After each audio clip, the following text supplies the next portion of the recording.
All right, the OnePlus 8T. New phone from OnePlus. Well, it's not new because we're already February 2021 here. This phone's been out for a hot second. It's new to me and new to my reviews.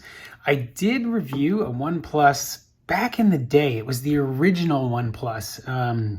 Gosh, I think it was like 2014, 2013. So OnePlus has been around for a number of years. Their mission, if you're unfamiliar with the brand, was to create a, let's just call it budget phone that had really good specs, that had a very close to stock Android build or software set that was kind of different from the other carriers out there at the time. So, you know, it wasn't your iPhone, it wasn't your Nexus. It was something that was a little different, a little fancier and a little nicer, and a little more cost conscious. And so OnePlus right now with the 8T has come out with, you know, basically a flagship phone here, but it's not super inexpensive. I mean, we're talking $700+, so it's definitely deviated from the low cost of the original OnePlus. However, it isn't the $1,000 that you would spend on a brand new iPhone 12, you know, Pro, or a Samsung Galaxy S21 or Galaxy S21 Plus. So we'll jump into what makes this phone great, all my likes, my dislikes, and we'll do an honest review of the brand new, to me, OnePlus 8T. So jumping right in, let's talk about the build of the phone and what's on the outside. Well, this is the silver model. They make a silver and I think like a bluish green color. And I'm really impressed with the silver. It actually looks really, really good. It's almost a light blue kind of. It's very, very close to being blue, but it is more of a silver than anything. You can kind of see the OnePlus logo here in the middle. That is definitely silver here. This is almost a light blue. I mean, it's very, very, very close to being silver, but it's a really cool color. Actually, I'm really a big fan of this color right here. Also on the back, you have two LED flashes. You have your three lens camera array here, which is neat. So you've got a wide angle, a standard, and then a zoom.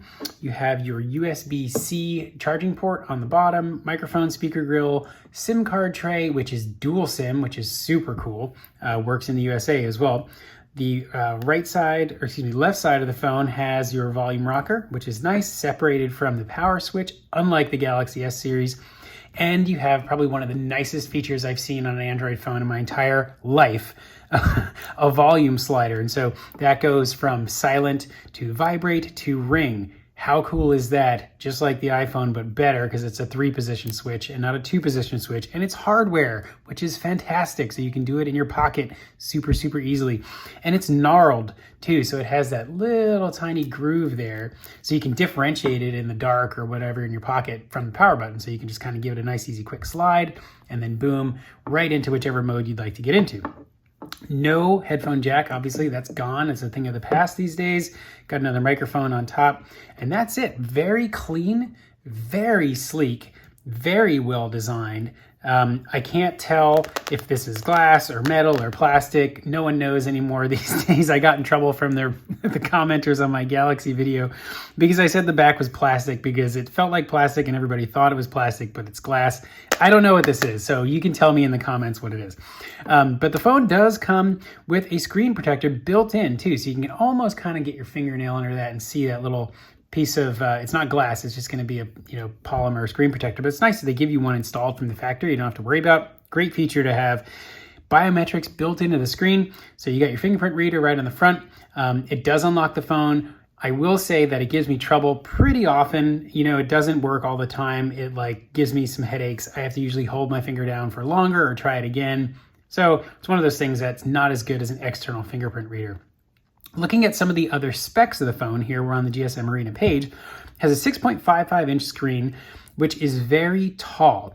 And I'm actually a fan of the tall screen design. As much as I don't like big screen phones, and I'm more of a 6-inch sort of phone guy, this 6.55 on the taller phones is nice because it still allows people with smaller hands like myself to be able to kind of get around the body of the phone with one hand. And you have to kind of juggle it around to get to the highs and the lows, but the narrowness of it still allows you to hold it comfortably with one hand.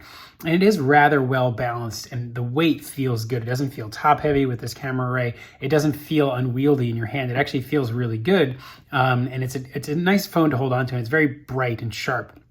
1080 by 210 1080 by 2400 pixels, 48 megapixel camera on the back, 8 or 12 gigs RAM, depending on the model, with a Snapdragon 865 and a 4500 milliamp hour battery. So a beast of a phone in its specs. And you'll see as I scroll here, one of the other nice things about the phone, it is a 120 hertz refresh rate here. And so the scrolling on this is super smooth. Very, very nice. You can tell right away that 120 hertz screen just scrolls by incredibly easy. Corning Gorilla Glass 5 on the front with an always-on display that you can turn on in the settings. I don't have that. It's running Android 11 right now with Oxygen OS. Again, that's the sort of more clean, more like stock Android version of the software, which is similar to what you'd find on a Pixel or a Motorola, but it still has a few little OnePlus nuances in there. Not at all like what you get with Samsung. Main camera, 48 megapixels. You've got 4K recording, all that good stuff. You have a selfie camera, which is 16 megapixels, which is a really nice high quality thing. You know, stereo speakers front and back, or top and bottom rather. All your bells and whistles for your radios and stuff. The other neat thing about this phone is that I bought it unlocked. And the dual SIM thing is really cool. So I don't know if you can see it on here, if it'll show you. Yeah, so I'm running a Cricket SIM card, which is an AT&T MVNO, and a Verizon SIM card. And so that is a really cool feature to have, that you can run dual networks, and then you can piggyback off one or the other depending on what your service area is like. Very cool feature to have on the phone. If you don't want to run two SIMs, you can just use one. So it's up to you how you want to run the phone. Battery life on this thing has been fantastic. I think I charged it, maybe 4 days ago, and it's still at 51%. I don't use it all that much right now. I'm just kind of using it in test mode, but that speaks to the sort of performance and optimization of the software, that just random apps and stuff aren't running in the background and killing my battery. Very good battery optimization. Screen is nice and bright and sharp. I will say it has kind of a little bit of a blue hue to it. I went into the settings and I tweaked the sort of color gamut, and I changed it to be a little warmer than stock. But out of the box, like if you compare this to an iPhone or a Galaxy, you'd notice that it's a little blue. It doesn't bother me necessarily, but it does feel and look a bit strange compared to some of the other phones that are out there right now.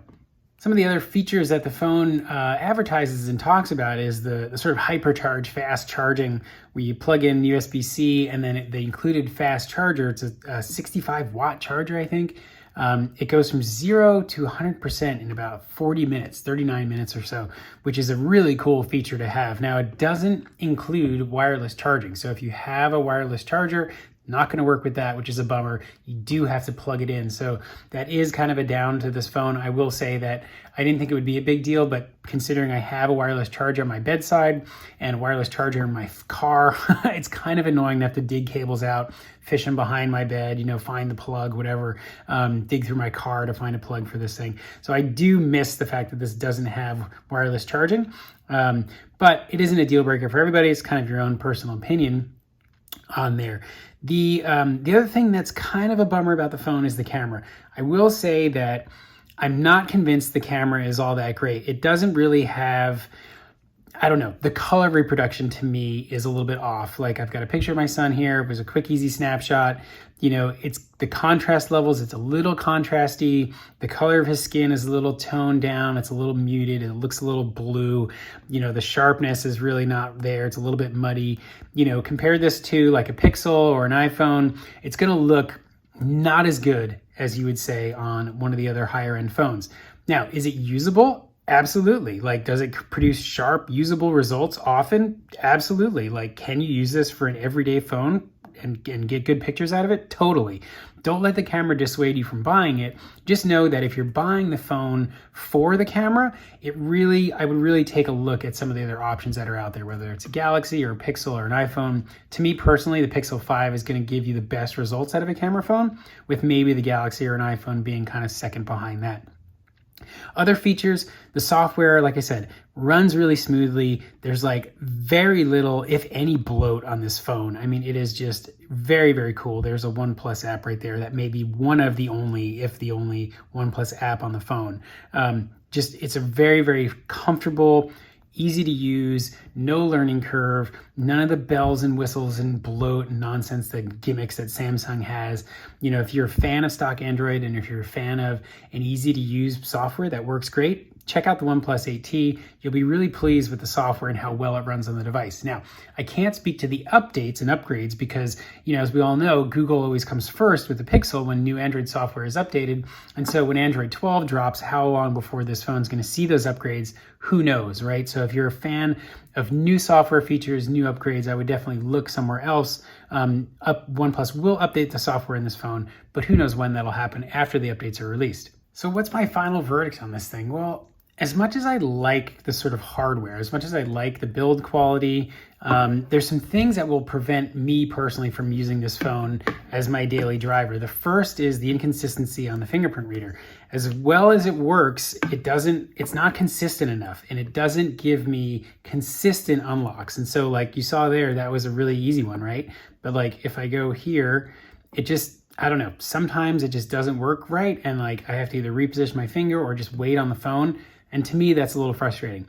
The other thing that'll keep me from using it full time is the size. Like I said earlier, I can use it and it's a nice feel to it, but it's still a little bit too big. I'm still more of a 6-inch plus or 6-inch sort of phone preference in the total size of the screen. So it's still a little bit too big for my hand. The other thing that bugs me is the lack of wireless charging. I know it's a little nitpicky and I know that most people probably won't care, but it is nice just to be able to put your phone down on your bedside when you go to bed and pick it up when you need it and do that in your car. And so the three of those things for me really are kind of the deal breaker, and it leads me to use a different phone. The camera is kind of the fourth one too. Is I could probably get by with using the camera, but I do, the combination of those three things, if not four, including the camera, really will prevent me from using this phone daily. Now that doesn't mean that you will have a problem using it. It just means that that's my personal preference. There's lots of great things about this phone. It is one of the nicer designed Android phones that I think I've seen in a while. I actually like it better than the S21, and it's a little bit cheaper too. So don't forget to check out everything else I have on YouTube, and rate, comment, and subscribe. Thanks.